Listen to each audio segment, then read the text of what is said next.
Эфирде Гагаузия радио и телевизионный программа «Енигün hem ben Наталья Железова herkesin selamlarım. Sabahınız hayırlı olsun saygılı seyirciler. Programımızı sizinle birlikte başlarız. Adımlarız yeni güne.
Selamlarım herkesin, sabahınız hayırlı olsun saygılı seyirciler. Ana dili 2024 Gagauziyada bu yıl zengin hem şıralı oluşlarla geçti.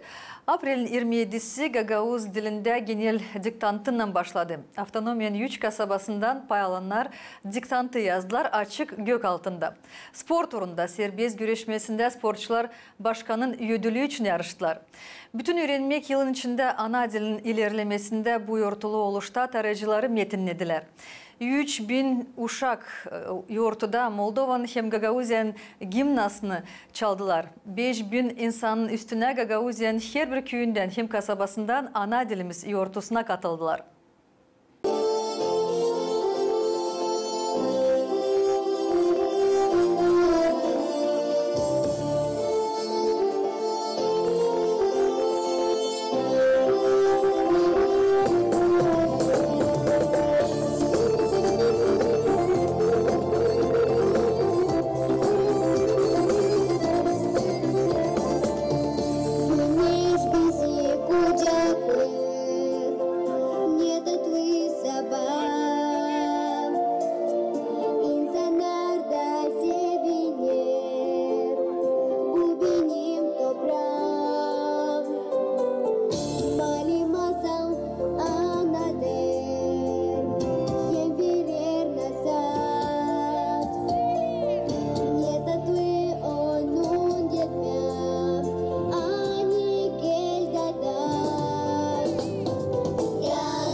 Programımızı ileridir saygılı seyirciler. Sizinle birlikte ana dili yurtuya karşı geçirildi çok aksiyalar.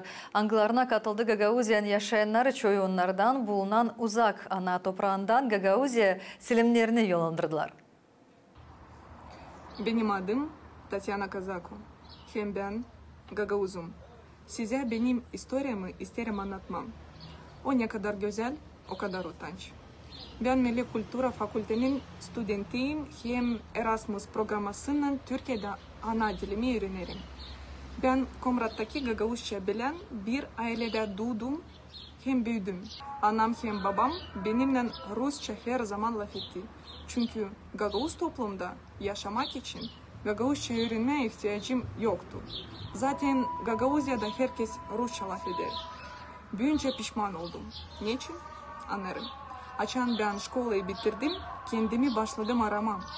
Kimim ben? Kendime sordum. O zaman cevap veremedim. Sadece Türkiye'de anladım, hani biz Gagauzuz. geniş Türk dünyasının küçük ama önemli bir parçasıyız. Biz dünyanın en eski dillerinden birinden bahsederiz. Biz unikal bir halkız. Gagavuzların yiyeceği kolay değildi. Biz gururlu hem güçlü bir halkız. Gagavuzlar açlık, cenkler ve kıtlık geçtiler. Kültürümüzü ve dilimizi korumak için Gagavuz yerini kurduk. Hem biz, gelecek kuşaklar, dedelerimizin yolu devam edeceğiz. İstoryamız bitmez. Benim adım Tatyana Kazako. Hem ben Gagavuzum. Ya sen kimsin? Hederli ayı zengin yoğurtlarla yaklaşır Gagauzyan önemli çok beklenen yoğurtusu Hederles, Kultura Bakanlığı teklif eder Gagauzyan yaşayanlarını hem misafirleri yoğurtuya angısı çok yıl sıra vardı. Çadır kasabasının Adpralin firmasında geçirilir. Yakında Hederles ayın 11'inde çadırda hazır olun Gagavuz halkın zengin historiasından hem güzel adetlerinden tanışma. Sadece bugün sizin var kolayınız açma Gagavuzya'yı yeni taraftan. Gelin, görün, işidin, tadın Gagavuz milli emeklerinden. Pay alın milli oyunlardaki masterclasslarda. Halk ustaların panayırına uğrayın. Halk oyunlarda küçük gibi oynayın. At yarışmaların kuvvetini, becerikliğini hem girginliğini görün.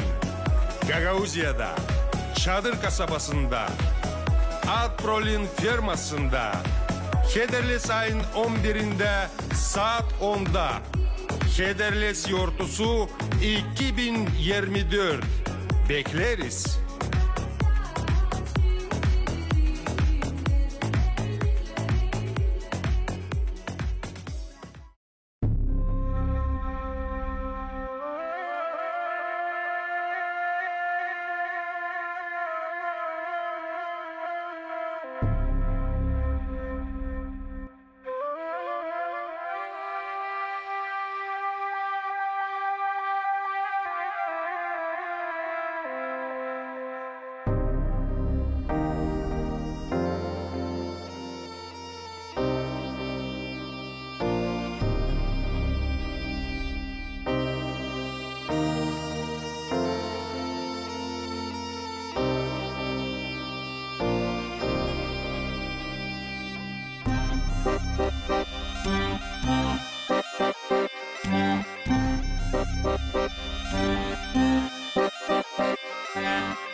Yolun boyunda çiçek beyaz, umut verir bize ilk yaz, umut verir bize ilk yaz. Bu ay gör ki yaklaştı, o çiçeciklerin denizi, bizim adımların izi, bizim adımların izi, Hederles arkalan bizi.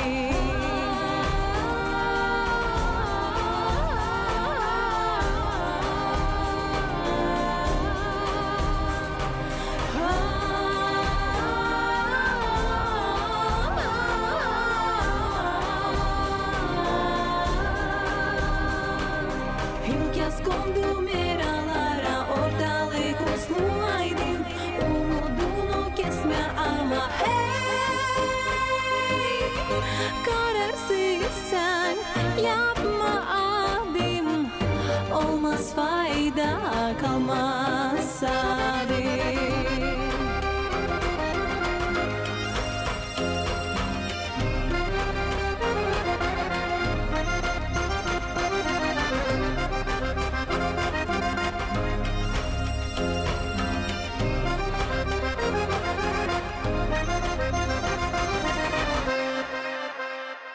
Açık beyaz çiçekler dursun, pak yürek insanda olsun, pak yürek insanda olsun.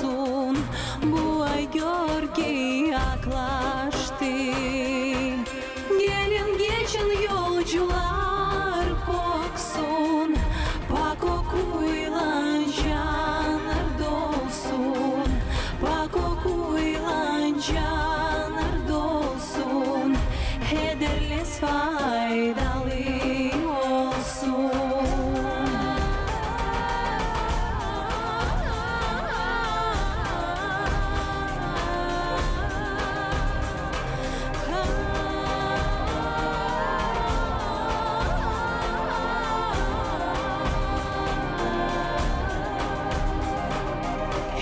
Kondu meralara ortalık uslu aydın, umudunu kesme ama hey,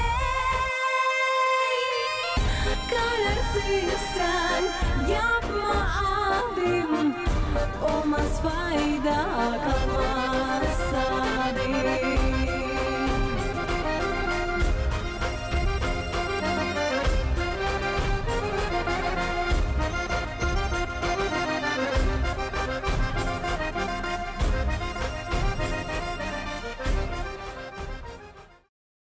Adımlar yeni güne sizinle birlikte saygılı seyirciler. Gagauzya anılır kendi talantlı insanların. Onların birisi Galina Danacı, çadır dolayın Bağırçı köyün yaşayanı. Çok zahmet koyar Gagauz dili ilerlemesi için. Onun fabulaları, masalları, hempiyetleri tiparlanır Gagauz yazıcıların birliği literatura jurnalında. Hem de yüzeye çıktı onun kıyatçıkları. Hangisine teklif ederim alasınız da okuyasınız birlikte uşaklarınızla hem de nipotularınızla. Gagauzya'dan doğması Galina Danacı, Rusya'da yakın 20 yıla yaşar. Kendi küçük vatanına, Bağırçı köyüne her yaz gelir. Buna ne pandemiye engel etti ne de uzun yol. Galina'nın canına dini en yakını hem en pahalısı doğma yerinde bulunur. Yokunca gelmem ya. Burada ben doğdum, burada ben büyüdüm, burada benim anam babamın mezarları. Küçükten bana burada verdiler sevgi. Bir kişinin kim malı doğuya orada bir onları çekmiyor, bırakayım ta erkenine gitti bir onları çekmiyor. Biz bağlıyız küçükten beri. Ben okulu bitirdim burada, ben evlendim, ben gezindim, 10 yıl işledim burada. Yasla da varınca ondasın, gelesin köye, hepsici karşı çıkıyor sana. Burada prezentasiya oldu, ben gittim bize okula. O uşacıklar benim şiirlerimi anladılar, senkamı gösteriyorlar, masalımı. Ben şükür varınca beğenmem. Gaguşa'da işittiğince güzel oluyor diye kimse de uşacıklar bilmem nasıl. Ben beğeneyim, pek beğeneyim Gaguz'u. Galina nece de onun vatandaşları evinden de uzak bulunarak kendi halk yurtlarını hem adetlerini sayar. Rusya Gagauzları, ta doğrudan söylediğinden onlar angaları Moskva'da, Moskva'nın dolayında yaşarlar, Gagauzların yönemli yurtlarını nişanlarlar. Aşırıda yaşayan Gagauzların dostluğu kavleşir, söyler Galina. Ararız birbirlerimize Gagauzlar, buluşarız, toplanırız. Din yurtları biz bakarız, Kolad'ın ikinci günü toplandık, Kolada içi, Paskelle içi toplanırız gene Gagauzlar bireri. Kalender yurtlarını toplanırız, Kasım'ı toplandık yaptık, Heyderleze dini buluştuk Lyudmila Tukan'la bir kafede gene oldu, pek meraklı geçti vakit. Babu günü yaptık, prost olma günü yaptık, pek meraklı geçer, ben de işlerim bir yerde bir naşsı olur, her kere ben de sizinle bile pek çok Gaguzlar toplanırlar, sevinir ben orada da unutmayırız, biz bu yurtlarımızı da toplanırız da anlayırız, Gaguzları anlayırız, bizim yurtları kaybetmeyiz, unutmayırız. Sağ olsun kim organizavat ediyorlar da var orada bir Valentina Железоглу, o çok toplayır bize. Bargan Konstantin, ona da sağ ol, hani bırakmıyor bize orada savaşa toplama. Biz ileri daha az kişi toplamak ama şimdi gide daha gençleniriz, daha çok kişi, biz akazvetse pek çok kişi varmış koyunda. Buluşuyoruz, her köyden var orada, her köyden toplanır, sen yerden pek meraklı geçer, sevinirim hani, ben pek sevinirim hani orada toplanırız. 2022 yılda Galina Gagauziyada herkesine susaktan kendi yıl kedini tanıttı. Kölverimin içine girerler şiirler, bilmeciler, fabulalar uşaklar için. Şıralı keçik terbiyedicilere hem başlangıç okullara değini sorumlu literatüra oldu. Pek var büyük sevgim uşaklara. Ben daha çok yazarım uşaklara değini. Fabulalar, bilmeceler, şiircizler, her bir yortuya savaşayım onlara birer şiircaz olsun. Ama bırakmayın büyüklerin teması da var çok. Ben de büyüklere değil, küçüklere değil. Ben уже tiparladım bir kağıt. Önümde var tabi bir kağıdım. Ama unutlanırım Allah'ın yardımıyla büyüklere değil de olacak gene meraklı şiirler. Sevgi ana diline Galina yüreğinde küçüklüğünden yaşadır. Gagauz dili ona dini en güzel. Galina danajı Rus dilinde de yazır. Ama yaratmaların taç oyunu Gagauz diline adır. Bağırçı köyünde Galina 10 yıl terbiye edici işlemiş. Rusya'da yaşayarak sevgili zanaatını büyünde ilerlediler. Sevgi uşaklara peçinin canında sonsuzdur. Galina danajı hazırlar materyali yeni uşak adına. Kölverim matematika uğrunda çıkacak hem Gagauz dilinde.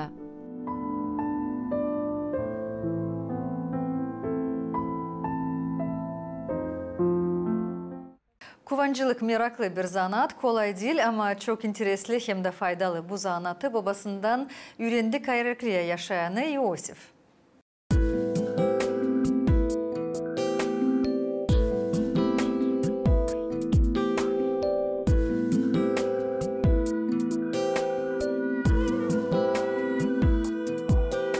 Мы занимаемся семейной пасекой.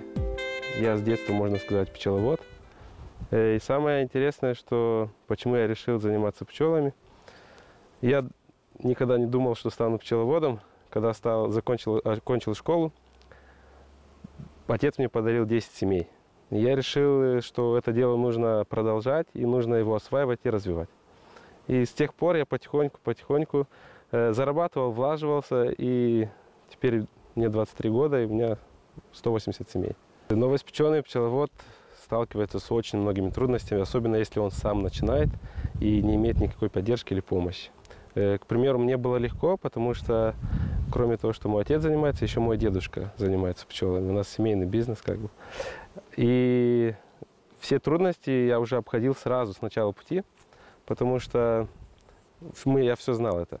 А какие трудности, как вы правильно подметили, это нужно правильно поставить пасеку. Это одна из больших трудностей. На те поля, которые выделяют мед. Это тоже очень большая трудность для начинающего пчеловода. И еще одна основная трудность, наверное, это несвоевременная обработка пчел от различных болезней. Потому что теория одно, а практика совсем другое. И пчеловод может не вовремя заметить болезнь пчел и что-нибудь упустить. Семьи в основном, половина корпусных семей, половина лежаков. И я еще не успел все перейти, потихоньку у меня переходный процесс, перехожу.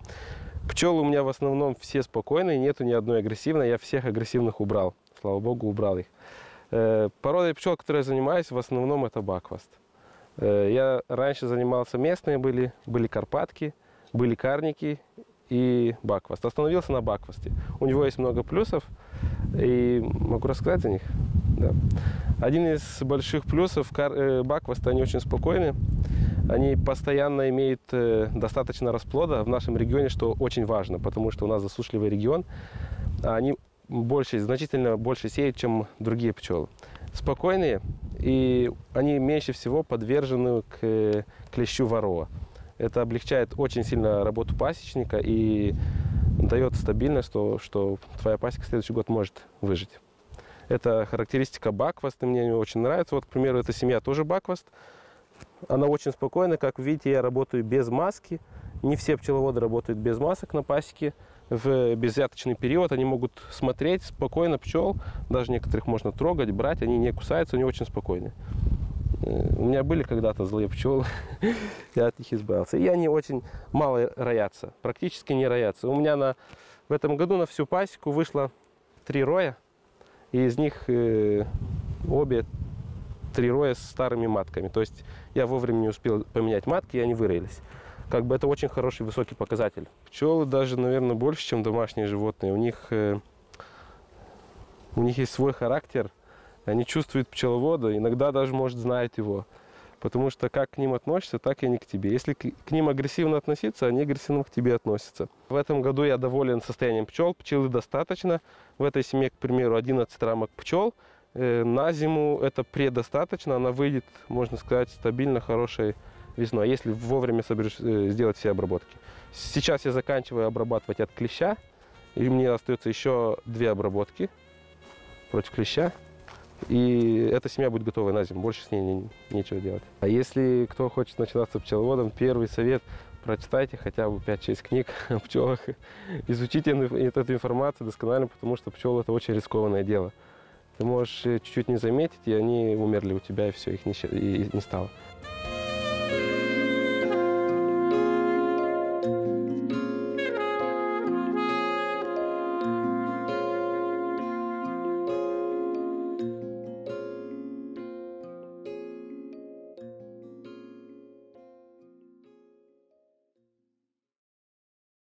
Украиналы гагаузка Натали Денис Яшаркана Одесса касабасында о түркілеріне ана дилинде чалыр, бизи яратмаларына sevindiriyor, yurtlarımızda, yarışmalarımızda hem de festivallerde.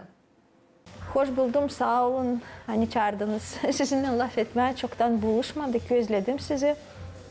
Elbette çağırdılar Alma Apay Gagavuz Şarap Yurtusunda. Ben de bu vakitte geldim. Deyince her zaman gelmeye pek olmuyor. Şimdi bilirsiniz biraz zorca gezmeye oraya buraya ama isteyince hepsi oluyor. Onun için ben geldim. Çok sevindim. Deyince özledim hepsi artistleri, kavadarlarımı. Güzel bir gün oldu bir. Buluştum kendi eski dostlarımla Piotr Petkovic, Kostya Duşko, Olesya Железогла. Çok güzel, her yıl gibi, her yıl gelirdim ben bu yurtuya. Her zamanki gibi çok güzel şaraplar da, yemekler de, bu adetler. Ben çok sevinim, hani burada ona korunurlar. Yıldan daha güzel de bu yurtu oluyor. Ben çıktım, benim en tanınmış türkülerimle deyince insanlar şen olsunlar. Benim vыступлением düştü tamamen en yağmurun koyusuna. Ama bakmayınca ona insanlar kaldılar. Biz onlarla beraber şen oynadık. Ben çaldım, onlar oynadılar. Deyince bence hepsi güzel geçti.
Ben çok severim Gagauzya'yı. Burada benim dostlarım.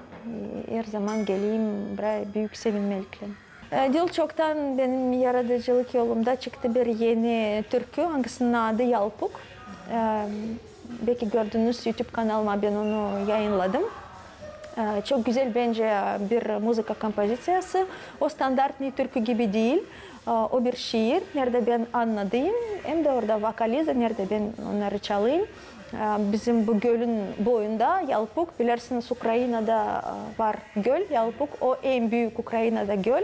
Bizim köyümüz Balboka köyü, Katlavina köyü. O gölün boyunda. Benim geçti orada küçüklüğüm. Deyince ben o göl için her zaman hep istedim nesaydı bile güzel yapma. Geçen oldu böyle bir fırsat, возможность.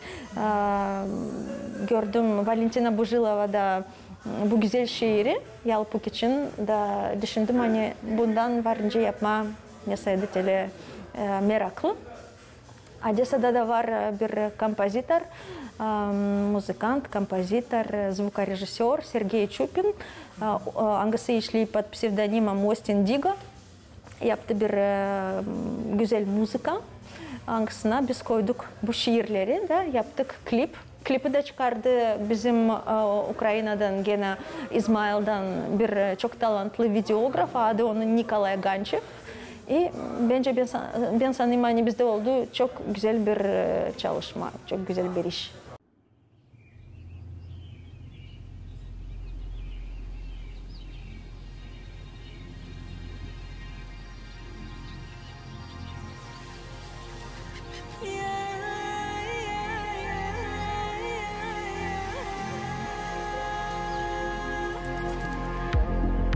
Ben durarım Yalpuk'un kenarında. Rüzgarın yalpak sıcağı yavaş eser. Can duyar Anyana tarafında. Merkezi bütün bu büyük toprağın geçer. Yabancı derin deniz, yüksek bayır. Olamaz hiçbir zaman bana yakın. Ama duyguma sevinç, sazlı çayır. Çınlayan en dibinde ağlarım. Allah'ım şükür bu güzelliğe.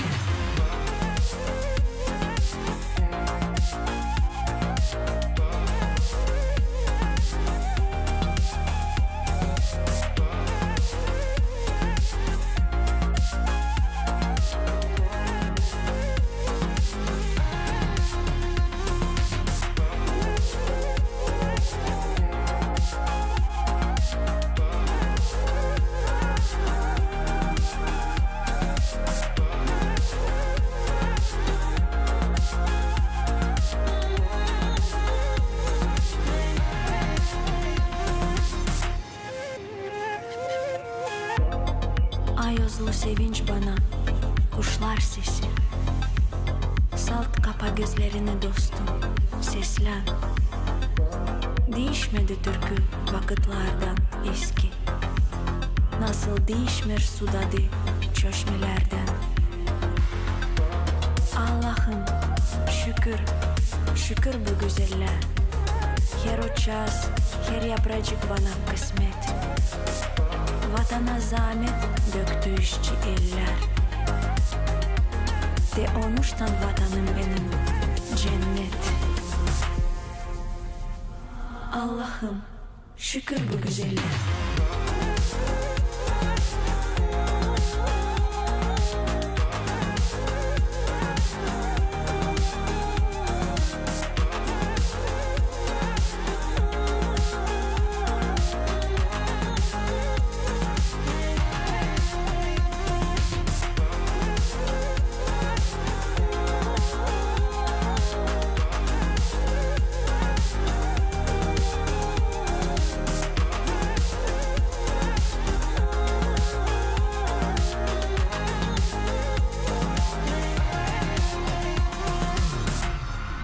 Allah'ım şükür bu güzeller.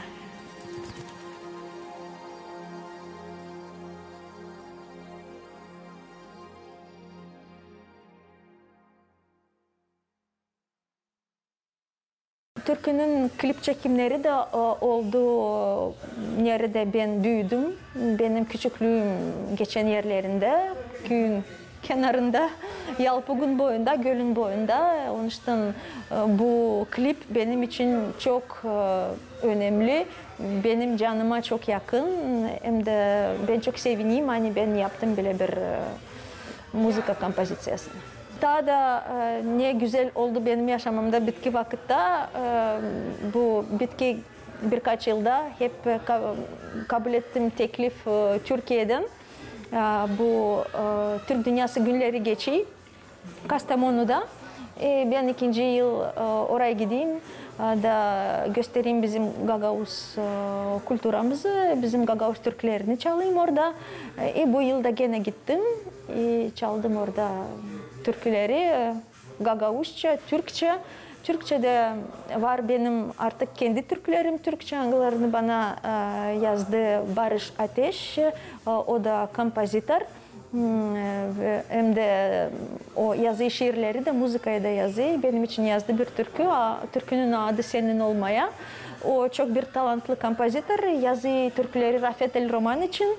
Onun için benim için bile insanlarla işleme çok önemli, çok bir gurur benim için. Çok güzel Türkçe oldu bir türkü. Sizi de teklif edeyim görmeye nasıl geçti bu güzel festival Türkiye'de Kastamonu'da hem seslemeye benim yeni türkümü Türkçe. İyi akşamlar Kastamonu. Yaşasın Türk dünyası.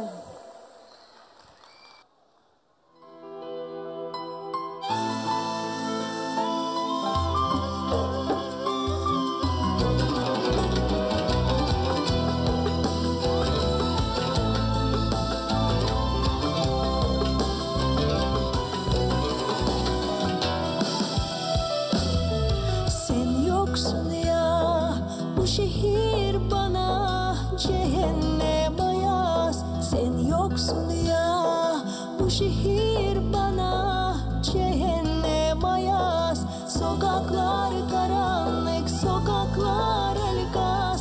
Sen yoksun ya, her şey ruhuma infaz. Sokaklar karanlık, sokaklar el gaz. Sen yoksun ya, her şey ruhuma infaz. Senin olmaya geldim, senin olmaya geldim. Kapında gül olmaya, aşkı bulmaya geldim. Senin olmaya geldim, senin olmaya geldim. Kapında gül olmaya, aşkı bulmaya geldim ya. Senin olsun, senin olsun. İstersen ecelim ellerinden olsun. Senin olsun, senin olsun. İstersen ecelim ellerinden olsun. Senin olmaya geldim, senin olmaya geldim. Kapında gül olmaya, aşkı bulmaya geldim. Senin olmaya geldim, senin olmaya geldim. Kapında gül olmaya, aşkı bulmaya geldim ya.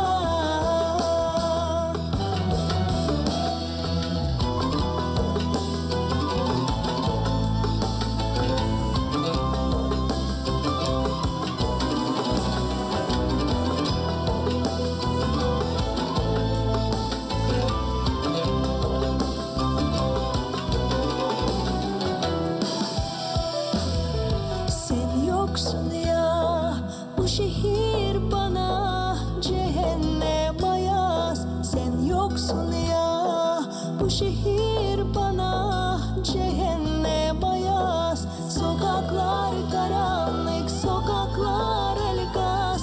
Sen yoksun ya, her şey ruhuma infaz.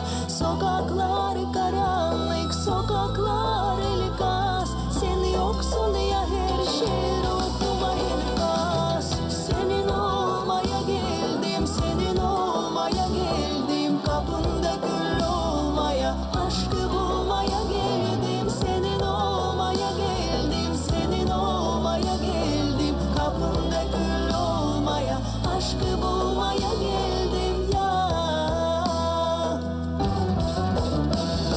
Senin olsun, senin olsun.